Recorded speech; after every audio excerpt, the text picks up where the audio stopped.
नमस्कार दोस्तों, स्वागत है आपका आज के डिस्कशन में। तो चलिए स्टार्ट करते हैं आज का डिस्कशन। पहला प्रश्न है, निम्नलिखित कथनों पर विचार कीजिए। पहला ऑप्शन है, गिरफ्तार किए गए और हिरासत में लिए गए व्यक्ति को गिरफ्तारी के 24 घंटे के भीतर अधिकतम मजिस्ट्रेट के निकटतम मजिस्ट्रेट के सामने पेश किया जाएगा। पहला स्टेटमेंट है कि कोई भी व्यक्ति अगर गिरफ्तार हो जाता है तो उसको 24 घंटे के अंदर निकटतम मजिस्ट्रेट के सामने पेश किया जाएगा। दूसरा ऑप्शन है, गिरफ्तारी में गिरफ्तारी के स्थान से अदालत तक जाने की अदालत तक की यात्रा के लिए जो समय है उसको शामिल नहीं किया जाएगा। तीसरा ऑप्शन है, मजिस्ट्रेट के अधिकार के बिना किसी व्यक्ति को उक्त अवधि से अधिक हिरासत में नहीं रखा जा सकता है। ऊपर दिए गए कथनों में से कितने सही हैं? तो पहला जो ऑप्शन है वो बिल्कुल सही है कि किसी भी व्यक्ति जो गिरफ्तार हो गया है उसको गिरफ्तारी के 24 घंटे के अंदर नियरेस्ट मजिस्ट्रेट के सामने पेश करना होता है। दूसरा ऑप्शन जो है वो भी सही है, गिरफ्तार में गिरफ्तारी के स्थान से अदालत तक की यात्रा के लिए आवश्यक जो समय है वो शामिल नहीं है। ठीक है, मजिस्ट्रेट के अधिकार के बिना किसी व्यक्ति को उक्त अवधि से अधिक तक हिरासत में नहीं लिया जा सकता है। तो ये जो है आपको दोनों जो है वो गलत है आपका। इसमें आपको संविधान का जो अनुच्छेद 22 है उसमें उसमें किसी भी नागरिक को कुछ मामलों में गिरफ्तारी और हिरासत के विरुद्ध सुरक्षा का प्रावधान किया गया है। अगर कोई व्यक्ति गिरफ्तार कर दिया गया है, गिरफ्तार किए गए व्यक्ति को उसकी गिरफ्तारी के कारणों के बारे में पहले सूचित किया जाना जरूरी है और उसे अपने पसंदीदा वकील से बात करने और उसको उसका प्रतिनिधित्व करने के अधिकार के लिए उसको नियुक्त करने का अधिकार है।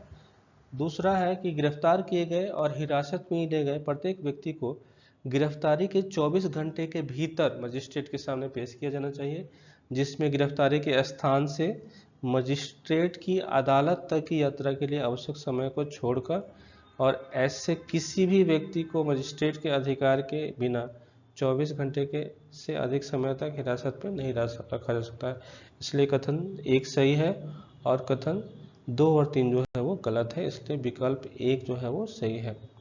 ठीक है, अगला प्रश्न है, स्थगन प्रस्ताव के संदर्भ में निम्नलिखित कथनों पर विचार कीजिए।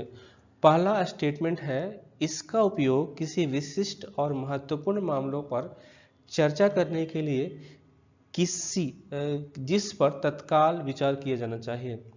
मतलब पहला जो ऑप्शन है इसमें कहा जा रहा है कि किसी विशिष्ट और महत्वपूर्ण मामलों पर अगर किसी को चर्चा करना है तो वो इस तत्काल चर्चा करने के लिए है इस प्रस्ताव को ला सकता है। इसे केवल मंत्रिपरिषद द्वारा ही पेश किया जाता है, ये गलत है। ठीक है, स्थगन प्रस्ताव का उद्देश्य सरकार का ध्यान तत्काल सार्वजनिक महत्व के मामले की ओर आकर्षित करना है, ये बिल्कुल सही है। ऊपर दिए गए कथनों में से कितने सही हैं? तो ये 2 सही हैं। ठीक है, इसका आंसर हो जाएगा 1 और 3, जो 1 है और 3 है। इसकी व्याख्या देखते हैं। स्थगन प्रस्ताव किसी विशिष्ट और महत्वपूर्ण मामलों पर चर्चा के लिए एक प्रस्ताव है जिस पर तत्काल विचार किया जाना चाहिए, इसलिए कथन 1 जो है वो सही है।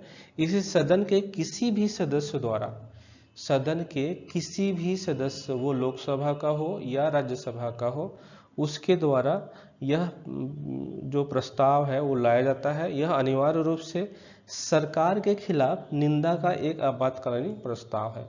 यानी कि किसी मुद्दे पे सरकार को अगर बहस के लिए लाना है तो स्थगन प्रस्ताव लेके आया जाता है ताकि सरकार उस पर बहस है। तो कथन 2 जो है वो इस हिसाब से सही नहीं है।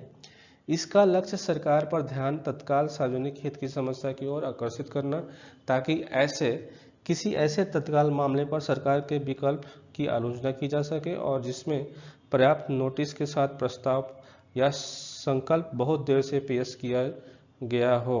ठीक है, इसलिए कथन 3 जो है वो सही है, विकल्प बी जो है वो सही है। अगला प्रश्न है, सार्वजनिक उपक्रमों की समिति के संदर्भ में निम्नलिखित कथनों पर विचार कीजिए।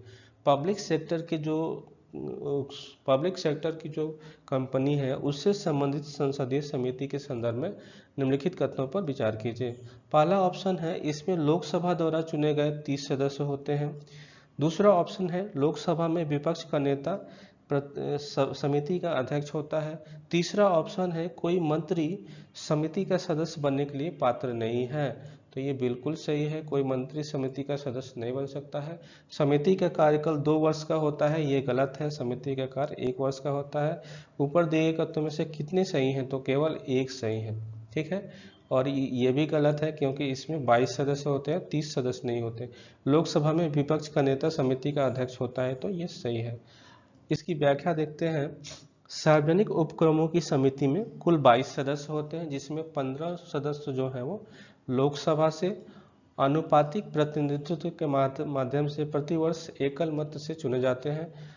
राज्यसभा 7 सदस्यों को मनोनीत करती है, जिसके पास हस्तांतरणीय मत होता है और वे समिति से जुड़े होते हैं, इसलिए कथन 1 जो है वो सही नहीं है।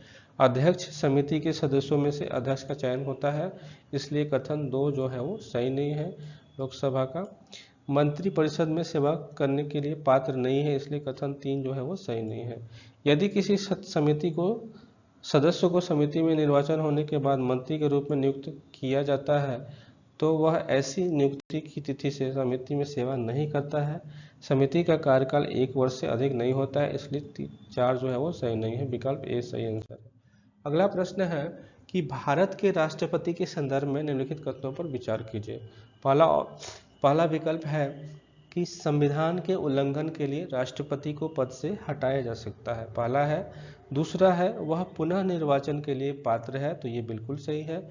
यदि कोई व्यक्ति भारत सरकार के अधीन लाभ का कोई पद धारण करता है, तो वह राष्ट्रपति के रूप में चुनाव के लिए पात्र नहीं होगा, बिल्कुल सही है। राष्ट्रपति की परिलब्धि, भत्ते और विशेषाधिकार दूसरी अनुसूची में निर्दिष्ट है, तो ये भी सही है। संविधान के उल्लंघन के संबंध में तो ये भी सही है। दिए गए कथनों में से कितने सही हैं? तो सभी 4 हैं, डी हो जाएगा। इसकी व्याख्या देखते हैं। राष्ट्रपति के बारे में कहा जाता है कि राष्ट्रपति का चुनाव संसद के दोनों सदनों के सांसदों और राज्यों, जिसमें दिल्ली और पुडुचेरी के विधायकों से मिलकर बने निर्वाचक मंडल द्वारा इसका चयन किया जाता है। राज्यसभा, लोकसभा और विधानसभाओं के मनोनीत सदस्य और राज्य विधान परिषदों के सदस्य निर्वाचक मंडल का हिस्सा नहीं होते हैं, ठीक है। मनोनीत सदस्य जो है वो हिस्सा नहीं होते हैं। राष्ट्रपति अपने पदभार ग्रहण करने की तिथि से 5 वर्ष की अवधि के लिए अपने पद पर बना रहता है। कोई व्यक्ति जो राष्ट्रपति के रूप में पद धारण करता है या कर चुका है, इस संविधान के अन्य प्रावधानों के अधीन रहते हुए उस पद पर पुनः निर्वाचित होने के पात्र होगा, इसलिए कथन 2 जो है वो सही है। संविधान के उल्लंघन के कारण राष्ट्रपति को पद से हटाया जा सकता है, अतः कथन 1 जो है वो सही है। कोई व्यक्ति राष्ट्रपति के रूप में निर्वाचित होने का पात्र नहीं होगा यदि वह भारत सरकार, किसी राज्य की सरकार या उपयुक्त सरकारों में से किसी के नियंत्रण वाले किसी स्थानीय या अन्य प्राधिकरण के अधीन कोई लाभ का पद धारण करता है, अतः कथन 3 जो है वो सही है। राष्ट्रपति को बिना किराया दिए अपने आधिकारिक आवास उपयोग करने का अधिकार है। साथ ही संसद द्वारा कानून द्वारा निर्धारित किए जाने वाले पारिश्रमिक, भत्ता, विशेषाधिकार और जब तक ऐसे प्रावधान नहीं किए जाते हैं तब तक ऐसे पारिश्रमिक, भत्ता जो दूसरी अनुसूची में निर्दिष्ट है का उपयोग करने का अधिकार होता है, इसलिए कथन 4 जो है वो सही है, इसलिए डी सभी 4 सही है। अगला क्वेश्चन है कि भारतीय संविधान के निम्नलिखित में से कौन सा अनुच्छेद समान न्याय और निःशुल्क कानूनी सहायता प्रदान करता है? तो अनुच्छेद 39A जो है वो भारतीय संविधान के निम्नलिखित में से, तो भारतीय संविधान के अनुच्छेद 39 जो है वो निःशुल्क कानूनी सहायता और समान न्याय की बात करता है। इसकी व्याख्या देखी जाए तो भारतीय संविधान का अनुच्छेद 39A जो है वो समान न्याय और निःशुल्क कानूनी सहायता का प्रावधान करता है।